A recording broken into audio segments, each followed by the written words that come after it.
The A-10 Warthog is already feared by enemies for its raw power and unmatched durability. But what if I told you the US Air Force is taking it one step further, testing anti-gravity technology on this legendary war machine? Sounds like something out of science fiction, right? Well, it's happening. The Warthog, famous for tearing through enemy defenses, might soon be bending the very laws of physics. For decades, the A-10 Warthog has dominated the skies, known for its near-invincible armor and devastating firepower. Designed to survive the harshest combat conditions, this aircraft has been the backbone of close air support missions. But now, with the addition of rumored anti-gravity capabilities, the Warthog could ascend to a whole new level of dominance. This isn't just an upgrade, it's a leap into the future of warfare. Imagine an A-10 maneuvering with the agility of a UFO, untethered by the limits of traditional flight dynamics. So what's next for this iconic aircraft? If these tests are successful, the A-10 will not only remain relevant, but could redefine modern air combat. The introduction of anti-gravity technology would allow it to perform maneuvers and missions that were once thought impossible.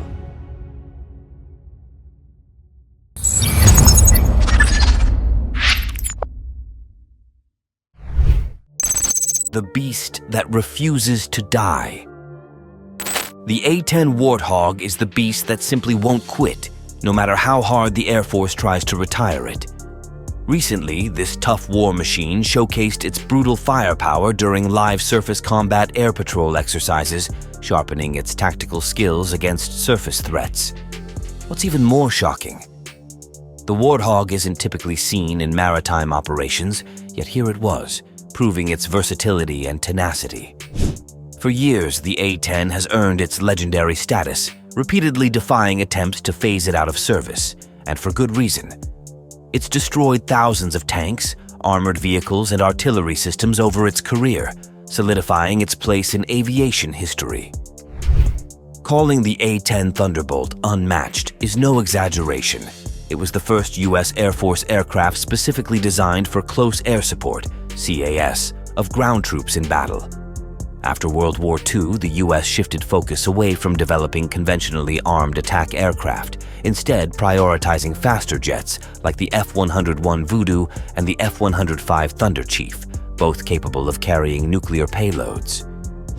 But everything changed when the Vietnam War broke out. The main ground attack aircraft of that time, the older propeller-driven Douglas A-1 Skyraider, was simply too slow and vulnerable to modern enemy fire, proving ineffective in intense combat scenarios. The staggering losses of 266 Skyraiders during the Vietnam War, mostly to small arms fire, highlighted a glaring need: a modern aircraft with the firepower to face new battlefield threats. In 1961, Secretary of Defense Robert McNamara ordered the development of two tactical aircraft, one for long-range strikes and the other for fighter-bomber missions. The long-range mission was given to the General Dynamics F-111, while the fighter-bomber role was filled by the U.S. Navy's F-4 Phantom II. Though a solid performer, the Phantom had its limitations: short range, subpar low-speed performance, and high operating costs. Faced with these issues, the Air Force began considering a low-cost aircraft to support its fleet of F-4S and F-111S. Initially, the Northrop F-5 was considered, as it was capable of both air-to-air combat and ground attack. But by 1965, a cost study shifted attention to the A-7D Corsair II, a cheaper option. Unfortunately, escalating demands for a more powerful engine and new electronics caused the aircraft's cost to double. It was clear that something more effective and specialized was needed. As helicopters like the Bell UH-1 Iroquois and AH-1 Cobra proved effective in the gunship role during Vietnam, the US military rethought its European defense strategy, pivoting from tactical nukes to anti-tank helicopters. But as this shift unfolded, the Air Force realized the need for a specialized CAS aircraft, kicking off the AX program. This program sought to design a straightforward, cost-effective plane built for one purpose: obliterating ground targets. By 1970, the Air Force issued a formal request for a plane with a powerful 30 mm rotary cannon, one that could operate in harsh conditions with a price tag of just $1.4 million per unit. The competition boiled down to two aviation titans, Northrop and Fairchild Republic. After several intense trials, Fairchild's A-10 was declared the victor. Production of the A-10 began in 1976, and at its peak, 13 aircraft were rolling off the assembly line each month. The aircraft's expected service life was initially set at 6,000 flight hours, but with fatigue testing and structural reinforcements, that target stretched to 8,000 hours. Wing fatigue remained a challenge, but ongoing modifications have allowed the A-10 fleet to endure and thrive, proving its resilience time and time again.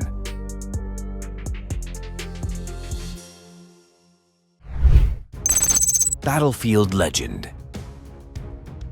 The A-10 Warthog wasn't just called ugly for its looks. It was initially dismissed as a one-trick pony, built for a limited role. Critics were loud, and there was serious talk of replacing it with a modified F-16 for ground attack missions. But all that changed when the Gulf War came around in 1991. The A-10 Warthog not only silenced the doubters, it crushed them. With 144 A-10s flying over 8,100 missions, losing only 7 aircraft, the Warthog's success was undeniable. It averaged 1 loss per 1,350 missions, proving itself as one of the most durable warplanes ever made. And its kill count? It's legendary. 1,000 Iraqi tanks, 2,000 armored vehicles, and 1,200 artillery pieces obliterated. In one mission alone, 2 A-10s wiped out 23 Iraqi tanks and damaged 10 more. This was a feat never matched before, nor since. So what makes this beast of an attack aircraft so special? The A-10 was practically built around its iconic cannon, the 7-barrel 30 mm GAU-8 Avenger. And when we say beast, we mean it. The gun itself weighs a whopping 281 kilograms, but fully loaded with its feeding system, it totals an incredible 1,830 kilograms. The gun stretches 2,900 mm in length, with its barrel measuring 229 mm alone. So yeah, it's often compared to the size of a Volkswagen Beetle. This monster fires at an astonishing rate of 3,900 rounds per minute, with deadly accuracy at a range of 1,220 meters. To top it off, 80% of the shells hit within a 6.1 meter radius. It's no wonder the Warthog earned its fearsome reputation. However, the immense firepower came with some unexpected challenges. The gunpowder gases from firing the massive cannon started getting sucked into the engines, leading to the buildup of unburned particles on the compressor blades. After around 1,000 shots, engine power would drop by 1%, and overall, firing the gun could cause up to a 10% power loss, dangerous enough to risk an engine stall. But by 1981, engineers installed special ignition devices that burned off the residual powder, fixing the problem. The A-10's firepower doesn't end with just its cannon. Its ammo loadout includes 1,350 rounds of 30 mm shells, combining armor-piercing rounds with uranium cores and incendiary fragmentation shells. These rounds are arranged in a devastating pattern, 4 armor-piercing shells for every high-explosive one. The A-10's low-profile design, with its trapezoidal wings and twin vertical stabilizers, was made for survival. Its fuselage, built from aluminum alloys, was designed to withstand the harshest combat environments, even defoliants like Agent Orange from the Vietnam War. Survivability is key in the A-10's design. The fuselage is incredibly tough, able to hold together even if 2 opposing spars or adjacent skin panels are damaged. The cockpit is a fortress, armored with 1.5-inch thick titanium plates capable of withstanding direct hits from a 37 mm shell. Even a 23 mm round from the Soviet ZSU anti-aircraft gun isn't enough to bring down the A-10's pilot. The A-10 can keep flying even if it loses one of its vertical stabilizers or part of the horizontal stabilizer, making it one of the toughest planes in the sky. But that's not all. A pair of General Electric TF-34 GE-100 turbofan engines power the A-10, strategically placed in pods on either side of the rear fuselage. This setup reduces both its radar and heat signature, makes it harder for debris to enter the engines, and minimizes the risk of gunpowder gases from the cannon affecting the engines. These engines crank out 4,120 kilograms of thrust each, pushing the fully loaded A-10 at around 13,000 kg up to speeds of 834 kilometers per h. The Warthog's maximum takeoff weight is 21,400 kilograms, making it a true heavyweight on the battlefield. At the heart of the A-10's design is that monstrous GAU-8A cannon mounted slightly off-center to the left, but perfectly aligned with the aircraft's centerline. The nearly 6-foot-long ammunition drum holds up to 1,350 rounds of 30 mm shells, though the Warthog typically carries about 1,174 rounds on a mission. And just in case an incoming shell targets its ammo, the A-10's armor plates are designed to explode those rounds before they reach the drum. The A-10 isn't just limited to its cannon, though. It frequently carries the AGM-65 Maverick missile, guided by TV or infrared systems for longer-range strikes to avoid enemy anti-aircraft fire. During Desert Storm, when night vision equipment was lacking, the Maverick's infrared camera even doubled as a makeshift night vision system. The A-10 can also be loaded with cluster bombs, Hydro 70 rocket pods, and a range of GPS and laser-guided bombs like the GBU-39, paveway bombs, and the AGM-154 joint standoff weapon. For defense, it flies with an ALQ-131 electronic countermeasures pod on one wing and 2 AIM-9 Sidewinder missiles on the other. Unstoppable force. In 1986, the A-10 Thunderbolt II received a new lease on life with the addition of A-9 Sidewinder air-to-air missiles for self-defense. Since then, 715 A-10s have rolled off the production line, with 707 still in service today. This flying fortress made a stunning debut in the 1991 Gulf War, proving its mettle not just in Iraq, but also in Operation Deliberate Force in Bosnia and Herzegovina in 1995. Despite facing intense suppression from enemy air defenses, the A-10 continued to demonstrate its legendary resilience. But what makes this warplane the epitome of toughness? The A-10 Thunderbolt II is not just known for its imposing appearance, it's famous for its near indestructibility. Designed to withstand direct hits from armor-piercing and high-explosive rounds up to 23 mm, the A-10 is built with backup hydraulic flight systems and a manual control system that allows it to be flown even if hydraulics fail. Imagine flying an aircraft without any hydraulic power. While it's tougher, it's certainly no easy feat. The A-10 can keep flying even if it loses an engine, half its tail, one elevator, or part of a wing. This beast of a plane operates close to enemy positions, making it vulnerable to man-portable air defense systems, surface-to-air missiles, and enemy aircraft. To counter these threats, it's equipped with flares and chaff cartridges. One standout story of the A-10's toughness comes from Operation Iraqi Freedom in 2003. During a mission, an A-10 sustained heavy damage, including to its hydraulic system. Yet, Captain Kim Campbell, the pilot, managed to fly it back to base using manual controls. The cockpit is fortified with 1,200 pounds of titanium armor, affectionately known as the bathtub, capable of withstanding 23 mm cannon fire and some 57 mm shell shrapnel. This armor is nearly 6% of the A-10's empty weight and provides exceptional protection for the pilot, while the cockpit glass can fend off small arms fire. Designed to operate from forward air bases and makeshift runways, the A-10 is built to endure foreign object damage. Its engines are mounted in a way that reduces intake damage and allows them to keep running during maintenance. Positioned closer to the ground, they're easier to service, and their high bypass ratio minimizes infrared signature. The engine's exhaust is directed over the tail, shielding it from infrared-guided missiles. The aircraft's fuel system is meticulously protected with 4 self-sealing tanks near the center of the aircraft, reducing the risk of fuel leaks from projectile damage. Since 2001, A-10s have been key players in the international coalition operation in Afghanistan and Operation Iraqi Freedom.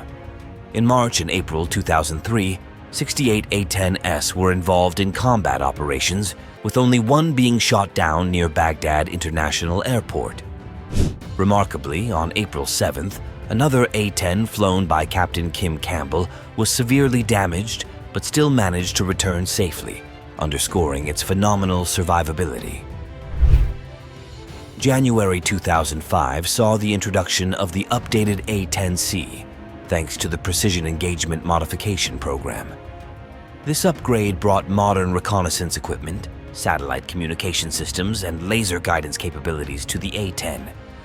By 2006, the A-10C had entered service, significantly enhancing the aircraft's precision with high-tech munitions.